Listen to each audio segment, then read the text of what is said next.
Hi, my name is Braden Brundage. I'm in Dr. Delacorte's Physics 106 class, and today I'm going to talk about the photoelectric effect. Okay. So, basically, just to get started on what the photoelectric effect is, it can be described pretty simply in one way. What happens when light or some sort of electromagnetic radiation hits a certain kind of material, electrons from the material will be ejected from it. So basically what that looks like is that when, let's say, some light source like a light bulb, which is kind of crudely drawn here, there's a light bulb, a light source, and a material of some sort. This material is going to have electrons on it. This is really crudely done. It is definitely not what it really looks like. But we know that when a light source emits light and it hits a certain material, what's going to happen to these electrons? These electrons are actually going to fly right off. These electrons are going to shoot off with a certain speed and direction, and that is the photoelectric effect. When light hits a material, electrons will be ejected. What's cool about this and the practical application of it is that it's the way that solar cells work. If we can harness these electrons in some way, we can create electricity. So we can create a current that can power, something else, like another light bulb, for instance. Ta-da, light. Let there be light. So this is, like I said, the principle that solar cells use to power things, like this calculator, which has a solar cell right here up at the top. What's happening is from a light source, a light is hitting this right here, the solar cell, and electrons are being shot off of the material in the solar cell. As they're harnessed, they can power this screen here. So that way, we can produce a current just from light. So light in itself can produce electricity with the energy that it has.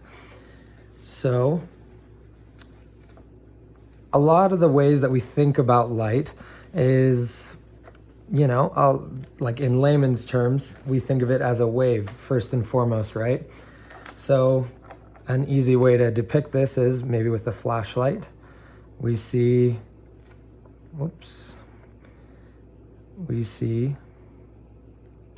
we would think that it's coming out of the flashlight like this, as a nice wave of light going in all these different directions. But the way light actually behaves and how it actually is coming out of this flashlight. What we see, well, we don't actually see it, but we know that it happens, is from this beam of light within it, there are small little packets of light.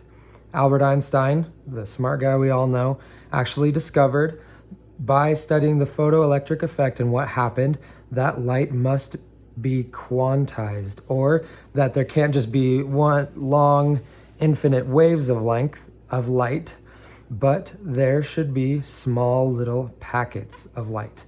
These little packets of light are called photons. Each photon has its own distinct energy. It has its own, basically, its wavelength and frequency. So within each of these, we can see that some might have low frequencies, and some might have very high frequencies, and some, all in between. Because out of this flashlight, white light is coming. That means there's light of all different frequencies and energies. We see a varying frequency in each of these photons. So these photons are basically packets of light, and this is actually how they go. If we're looking at it in the broader sense, we know that these all together act as waves, but individually they are quantifiable and they are called photons. So because we know that photons are the way that light acts, we need to know how much energy maybe an individual photon has. To calculate this energy, we can look at a few different things. The big thing that we look at is the frequency. So if a photon has a high frequency or a low frequency, it has a different amount of energy. We quantify this as energy of a photon equals Planck's constant times the frequency within the photon, of the wave within the photon. So for example, red light has a wavelength of about 700 nanometers, which means that it has because it has a large wavelength, it has a low frequency. But violet light, which we know has more energy if we look at the electromagnetic spectrum, it has a wavelength of about 350 nanometers, more or less. So this lower wavelength means that it has a high frequency. And because we know that energy is proportional to frequency, the higher the frequency, the higher the energy. So if frequency is high, we know that energy of that photon is also high. So we can say that violet, because it has a higher frequency of light, has more energy than a photon of red light would have. So because we know that light acts as a photon, well, as many photons of differing energies, we can learn a lot of different things. This photoelectric effect can only be explained because we know that light is quantized as photons. And because we know this is true, we can learn 5 important characteristics of the photoelectric effect, which Albert Einstein actually described. The first one is that for any certain material,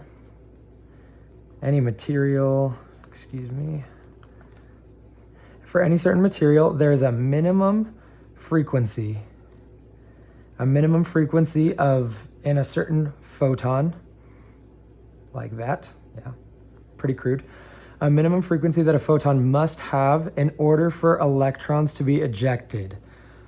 So if the frequency is too low, that also means that the energy of the photon is too low. If the frequency is low, then the energy is also low. So it might not have enough energy to be able to eject an electron from the material that it's hitting. So basically what we see from this is that if we have a material, just like we did before, and we have an electron here, an electron there, and we have let's say a light source with light that does not have enough energy.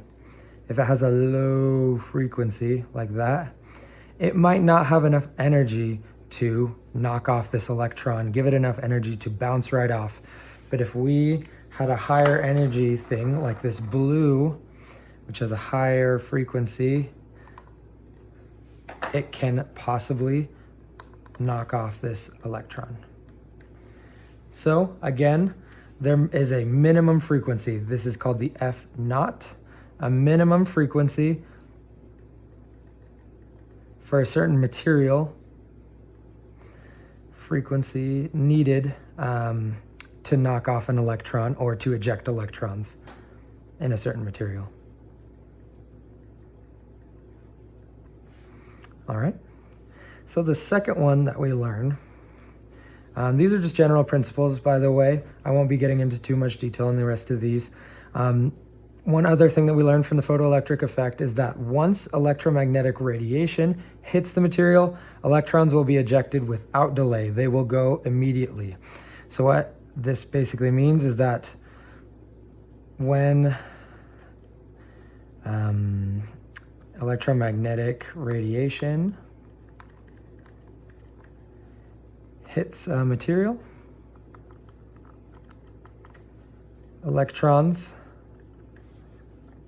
immediately are ejected. This is because that each photon has its certain energy. So a certain photon will have E equals hf, if we remember. Because one photon of a certain frequency can act with one electron, if it has enough energy in this one photon to give this electron all of its energy, enough to be bounced off, it will happen immediately. Okay?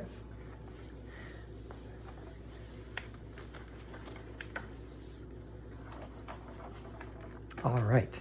The third thing that we learn is that the number of electrons that are ejected from a material when light hits it is proportional to the intensity of the light. Intensity.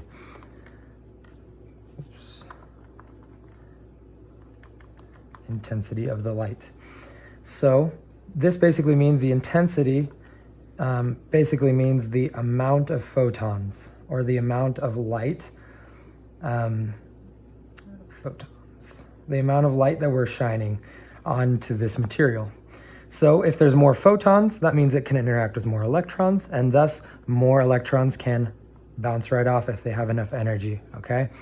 The next thing we learn is that the kinetic energy, or the maximum kinetic energy of these electrons that are flying off in all these directions, that kinetic energy that they have is independent of the intensity.